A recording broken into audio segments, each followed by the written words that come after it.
దేవునికి స్తోత్రం. అందరికీ నా హృదయపూర్వక వందనాలు. Praise the lord. దేవుడు మిమ్మల్ని మీ కుటుంబాలను దీవించి ఆశీర్వదించును గాక. ఈరోజు దేవుడు మనందరి కొరకు తెలియపరిచిన అద్భుతమైన చక్కటి వాక్య సందేశం మాటలు విందాం. యెహోషువ గ్రంథము 1వ అధ్యాయం 5వ వచనము. నీవు బ్రతుకు దినములన్నిటిను ఏ మనుష్యుడును నీ ఎదురు నిలవలేక ఉండును, నేను మోషేకు తోడయున్నట్లు నీకును తోడయుందును.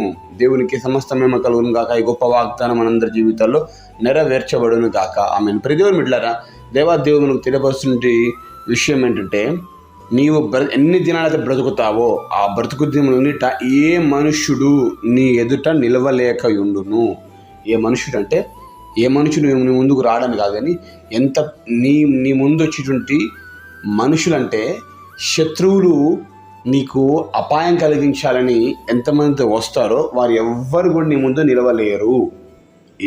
నీ ముందు ఎటువంటి పెద్ద శత్రువైనా కూడా నిన్ను కించపరుద్దామని, నిన్ను తొక్కివేద్దామని, నిన్ను లేకుండా చేద్దామని, నిన్ను అవమానపరుద్దామని, నిన్ను నిందలపాలు చేద్దామని చెప్పేసి నీ మీద అబద్ధంగా మోపదాన్ని వచ్చినా కానీ వారు నీ ముందు నిలవలేకుండా వెళ్తారు. ఎందుకంటే దేవుడు నీకు తోడుగా ఉన్నాడు. ఎవరు నీకు తోడు లేకపోయినా కానీ దేవుడు అంటున్నాడు, నేను నీకు తోడుగా ఉన్నాను, నిన్ను నీ భుజం మీద చేయి వేసి నిన్ను నడిపిస్తాను, నీ చేయి పట్టుకొని నడిపిస్తాను, నీ ప్రక్కనే ఉండి నిన్ను నడిపిస్తాను, భయపడకు, ధైర్యంగా ఉండు, నా సన్నిధి నీకు తోడుగా వచ్చును. చూడండి, మనుషుల తోడు కొద్ది కాలమండి. మనుషులు కొద్ది రోజులే ఉంటారు. ఒకవేళ ఉన్నా కానీ వారు మనకు సహాయం చేసేవారు ఉండకపోవచ్చు. ఒకవేళ సహాయం చేసేవారు ఉన్నా కానీ ఎల్లకాలం సహాయం చేయకపోవచ్చు. సహాయం చేద్దాం నటిస్తూ మనల్ని ఇరికించేవారు కూడా ఉంటారు. కానీ ప్రతి దేవుని బిడ్డలారా, ఈరోజు నీతో తెలియపరుస్తున్న దేవుడు నీ తోడుగా ఉంటాను, నీకు ఎల్లప్పుడూ సహాయంగా ఉంటాను, నీకు ఏ కష్టంలో ఉన్నా నేను నీకు భుజము తట్టి వెన్ను తట్టి నడిపిస్తాను అనే గొప్ప ధైర్యపరిచయమాను దేవుడు తెలియపరుస్తున్నాడు. ఎంత గొప్ప మాట, ఎంత గొప్ప విషయాన్ని దేవుడు తెలియపరుస్తున్నట్టే, నిజంగా నీ జీవితంలో ఏ మనిషి తోడు నీకు పనికి రాకపోవచ్చు, కానీ దేవుని తోడు మాత్రం ఎంత చక్కగా పనికి వస్తుందంటే అద్భుతకరంగా ఉంటుంది. ప్రియ దేవుని కుమారుడు కుమార్తె, నేను మోషేకు తోడయున్నట్టు నీకును తోడయుందును. అంటే మోషే ఏ విధంగా అయితే ఇజ్రాయెల్ ప్రజలు నడిపించేటప్పుడు అద్భుతాలు చేయగలిగాడో, ఎవరి ద్వారా? దేవుని తోడు ద్వారా. నా సన్నిధి నీకు తోడుగా వచ్చిన వాగ్దానం మోషేకే ఇచ్చాడు. అంటే ఆ తోడు మోషేను ఉన్నతమైన నాయకత్వం నడిపించగలిగింది.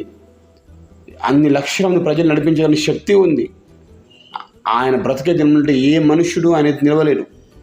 నిజంగా అండి, ఫరో కూడా మోకరించాడు, ఫరో కూడా చేతులెత్తేసాడు, ఏం చేయలేకపోయాడు. మరి అది యేసయ్య తోడు, అది యేసయ్య యొక్క సన్నిధి కాపుదల ప్రత్యక్షత.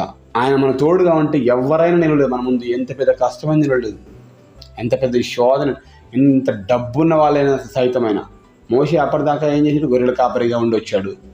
ఇక్కడ ఫరో ఐగుప్తు దేశం ఏలే అధికారి, ఆ అధికారి సైతము గడగడ వణికే పరిస్థితి వచ్చింది. ఎందుకు? ఐగుప్తు దేశపు అధికారి ఫరోకి ఏముంది? అధికారం ఉంది, ధనబలం ఉంది, జనబలం ఉంది. కానీ మోషేకి ఎవరున్నారు? కేవలం దేవుని తోడు, దేవుని సన్నిధి మాత్రమే. ఇజ్రాయెల్ ప్రజలు కూడా ఈయనను వ్యతిరేకించే వారు ఎంతోమంది ఉన్నారు. కానీ దేవుడు తోడు అనుకున్నది కనుక ఆ వ్యతిరేకించిన వారు సైతము మోషే ఏం చేశాడు? బయటకు తీసుకుని వెళ్ళగలిగాడు. ఈరోజు అదే మాట దేవుడు తెలియపరుస్తున్నాడు. ఇదిగో నేను తోడుగా ఉంటాను అన్నాడు. యెహోషువకి ఈ మాటను దేవుడు తెలియపరిచాడు. నీవు బ్రతుకుతుంటే ఏ మనిషి నిలవలేడు. ఎందుకంటే నేను ఆ రోజు మోషేకు తోడు, నీకు కూడా తోడుకుంటాను. యెహోషువ భయపడ మాకు. మోషే తదనంతరం ఏం చేయాలో ఏం అర్థం కావట్లేదు అనుకుంటున్నారు కావచ్చు. ఈరోజు నీ పరిస్థితి కూడా అదే ఉందేమో. నేనేం చేయాలో నాకు అర్థం కావట్లేదు, నా కుటుంబం పరిస్థితి ఎట్లా ముందుకు తీసుకెళ్ళాలి, ఎట్లా గట్టెక్కించాలి, నా పిల్లల భవిష్యత్తు ఏంటి, నా భార్య, నా కుటుంబాన్ని ఇలా పోషించుకోవాలి, అర్థం కాని అనుకుంటున్నావు కావచ్చు. దేవుడు అంటున్నాడు, మోషే నా రోజు తోడుగా ఉండి నడిపించాను, నీ కూడా తోడుకుంటున్నాను బిడ్డ, ధైర్యంగా ఉండి, భయపడవు. మాకు ఎందుకు భయపడుతున్నావు? ఈరోజు మనకున్న కష్టాలను బట్టి మనం భయపడతా ఉంటాం.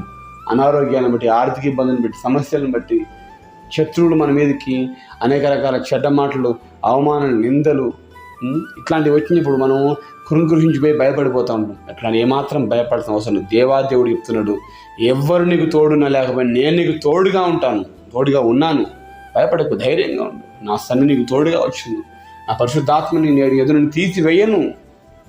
ఎంత గొప్ప మాట అండి. ఈరోజు ఈ విధంగా ఎవరైనా తెలియపరచగలుగుతారు. నీ తండ్రి అయినా ఎల్లప్పుడూ తోడుకుంటా ఉండలేరు. నీ తోడబుట్టిన తోడుకుంటారా? ఉండలేరు. నేను ఉంటాను, ఎల్లప్పుడు ఉంటానని నేను అన్న స్నేహితుడు అతను కూడా లేరు. ఎవరు ఉండరండి, నీ తోడుగా దేవుడే ఉంటాడు. ఈరోజు నీ కష్టంలో ఉన్నప్పుడు నీ తోడు ఎవరు? దేవుడే ఉంటున్నాడు.